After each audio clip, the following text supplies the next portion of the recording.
Hola amigos, aquí Joe del CC Podcast y en esta ocasión vamos a revisar una de las miniseries que en lo personal ha sido para mí una de las grandes sorpresas que he leído en este 2024.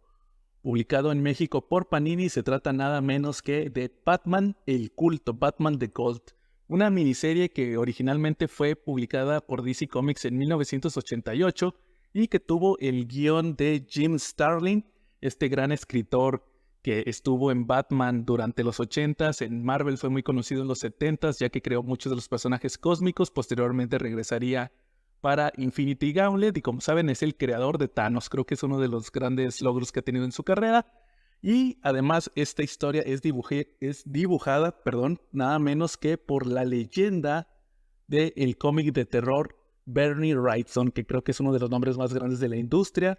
Como saben, él es el co-creador de Swamp Thing junto con Lin Wayne. Estuvo una carrera muy grande en el cómic de terror como en la revista Creepy. También hizo el arte para este cómic de Stephen King, o más bien el cómic de Creepshow, que como saben el guión de la película fue escrito por Stephen King, posteriormente se adaptó a cómic y fue dibujado por Bernie Wrightson, además de grandes trabajos en tarjetas, en otras ilustraciones, una leyenda del cómic Bernie Wrightson, y aquí lo veríamos en una de las historias. En lo personal me sorprendió mucho, nunca la había leído, de hecho no tenía ni idea de qué influencia tenía en otros trabajos posteriores de Batman, y fue una historia que en lo personal me gustó mucho, pero vamos a hablar también de otro tema relacionado de Batman The Cult que creo que vale la pena mencionar. En sí, la miniserie que nos presenta aquí, la historia que nos presenta Batman The Cult, nos va a presentar al diácono Blackfire, que nos lo presentan como un religioso que tiene un centro en el Callejón del Crimen, donde ayuda a los indigentes de Ciudad Gótica. Mencionan aquí que la ciudad está teniendo muchos problemas, está teniendo mucha indigencia, y pues el diácono Blackfire de cierta manera representa una esperanza, ya que empiezan a desaparecer los vagabundos, los indigentes. También vemos que empieza a bajar el crimen, pero Batman en un principio decidió vigilarlo, ya que se le hacía extraño que un religioso estuviera en el callejón del crimen, pensó que iba a ser atacado, pero cuando vio que hacía buenas acciones decidió dejarlo en paz. Posteriores acciones llevan a Batman a seguir investigando esto hasta que se topa nada menos con, como dice el nombre, pues un culto que se revela que está liderado por el diácono Blackfire. Batman es atrapado, es sometido por los indigentes e incluso llega a ser torturado. Más adelante en el cómic menciona que incluso el culto del diácono lo llegó a quebrar. Vemos cómo utilizan ciertos métodos de tortura, como por ejemplo tenerlo amarrado, quemarlo, dejarlo sin comer, darle de comer lo más mínimo simplemente para que él pueda sobrevivir. Así poco a poco van menguando en la fuerza de Batman, van lavándole incluso el cerebro, hasta en el punto en que llegan a convertirlo en miembro de este culto. Incluso el diácono Blackfire se le atribuyen ciertas habilidades místicas. Los ciertos indigentes mencionan que es la reencarnación de un indio que ya estaba establecido en Ciudad Gótica. Por ahí tiene un tótem que incluso Batman llega a atribuirle en un punto capacidades místicas, pero todo esto va a estar relacionado con este culto que tiene el diácono. Por otro lado, tras la desaparición de Batman, las fuerzas del orden de Ciudad Gótica, como el comisionado Gordon o incluso Robin, que aquí es Jason Todd, empiezan a sospechar de que ya se les hizo extraño que no aparezca, que a veces se ausenta Batman y regresa, pero ya había pasado demasiado tiempo,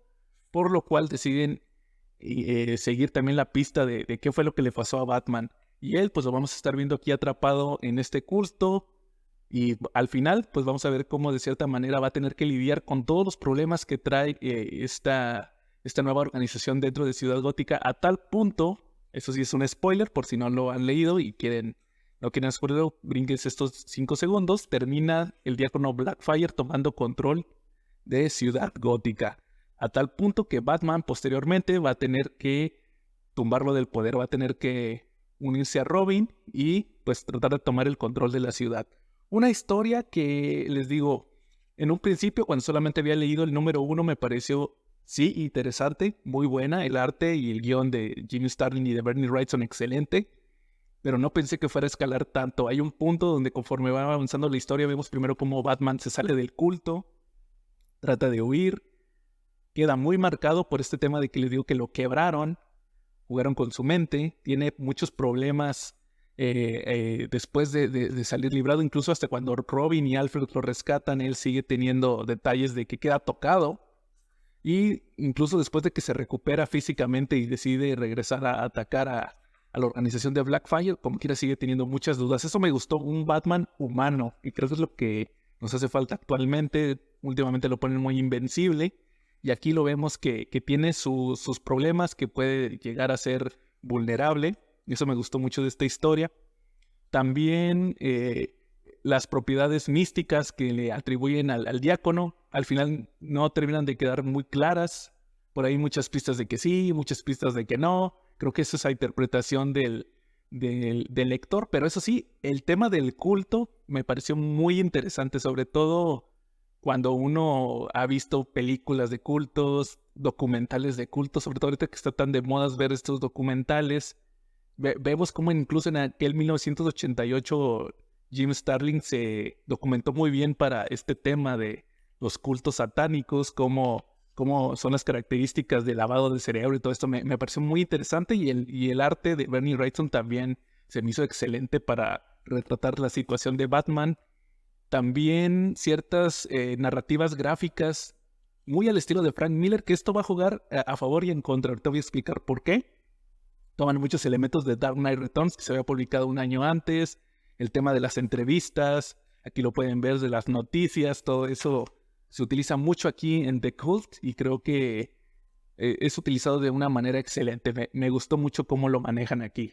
Ahora, ¿qué fue lo que no me gustó tanto? No puede decirse que me disgustó o que no me haya gustado, pero creo que se fueron por el camino sencillo. Sería que, por ejemplo, estos mismos elementos de Dark Knight Returns sí son, de cierta manera, o sea, aportan a la trama, pero son muy repetitivos en el sentido de que son casi calcas de lo presentado en Dark Knight Returns. Incluso por ahí más adelante hay unas viñetas de donde Batman tiene un recuerdo de la muerte de sus padres, y ahí son prácticamente calcándose las secuencias de Dark Knight Returns dibujadas por Frank Miller.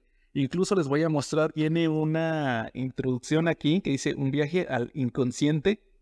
No menciona aquí quién la escribió, pero de cierta manera podría decirse que es una especie de spoiler, porque aquí mencionan que en los 80s, después de Dark Knight Returns y Watchmen, los autores decidieron que pues, la narrativa a explorar iba a ser ese estilo de cómic más agresivo, más crudo, que de hecho ese es otro punto importante. Este cómic es muy crudo. También hay escenas de violencia muy fuertes, que me sorprendió verlas en un cómic de Batman.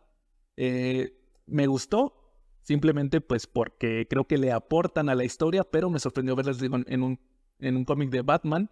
Y pues aquí sí se nota mucho que, pues como menciona aquí la introducción, se nota que en aquel entonces pues la directiva de DC Comics decidió, pues pegó mucho Dark Knight Returns, vamos a tirarle a sacar este tipo de historias que sean más maduras, que tengan este tipo de contenido. Y pues sí se nota que The Cult está muy influenciada por Watchmen y Dark Knight Returns. Hay unas secuencias más adelante también que me llamaron la atención, les digo, muy violentas, donde incluso le llegan a disparar ahí a un policía.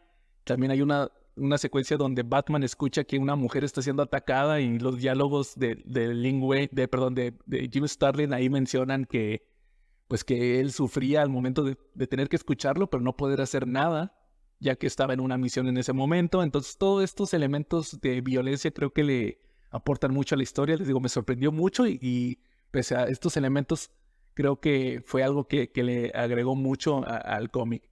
Otra cosa, y yo creo que para terminar la reseña, es también me sorprendió mucho la influencia que tiene esta historia dentro de otros medios, sobre todo hablando de películas. En The Dark Knight Rises creo que nunca se ha mencionado tanto las influencias que tuvo The Cult sobre esa película de Batman. Siempre se ha hablado de No Man's Land y de The Dark Knight Rises, de Nightfall en The Dark Knight Rises, pero creo que The Cult también tuvo una parte importante. Hay unas secuencias como por ejemplo la de cuando Gordon se escapa de Bane al principio de la película, y Bruce Wayne, que todavía no regresaba a ser Batman, lo visita en el hospital. Aquí lo sacan de The Cult. También la secuencia final cuando Batman regresa después de estar en la prisión, que ayuda al personaje de Joseph Gordon-Levitt a liberar a los policías. todo este tema de limpiar los puentes, limpiar los túneles, todo esto sale aquí de The Cult, entonces me sorprendió mucho que no se mencione tanto y que esta historia haya tenido de cierta manera influencia en lo que vimos en el cine. Está muy basado la película en lo de que pasa aquí, la batalla entre los policías y los vagabundos. Me recordó mucho la batalla final de los policías en la película contra las fuerzas de Bane. Todo esto lo sacan de aquí. Me gustó mucho el estado policíaco. Creo que está más basado en The Cult que No Man's Land. Y creo que fue para bien que utilizaran este cómic y sobre todo me sorprendió que no sea tan mencionado porque realmente al final les puedo decir que es una historia excelente. Me gustó mucho The Cult y creo que vale la pena que se traigan este tipo de historias a México. No sé si ya había sido publicada anteriormente por Vid, pero aquí The Cult creo que es una gran adición a la colección de cómics publicados en México por parte de Panini. El formato fue hardcover, tiene el precio de 429 pesos. Yo en lo personal sí les puedo decir, me esperé a que tuviera un descuento por ahí para poderlo adquirir y pues ahora sí que en estas es de las pocas ocasiones que les puedo decir que si lo pueden comprar sin el descuento, háganlo. Creo que vale la pena, desquita el precio, es una historia que vale muchísimo la pena, Batman The Cult. Y pues prácticamente con eso terminamos la reseña del día de hoy. Estén al pendientes ya que seguimos sacando más reseñas aquí en el CC Podcast, no se las pierdan. Sin más por el momento, aquí estuvo Joe y nos vemos en la próxima.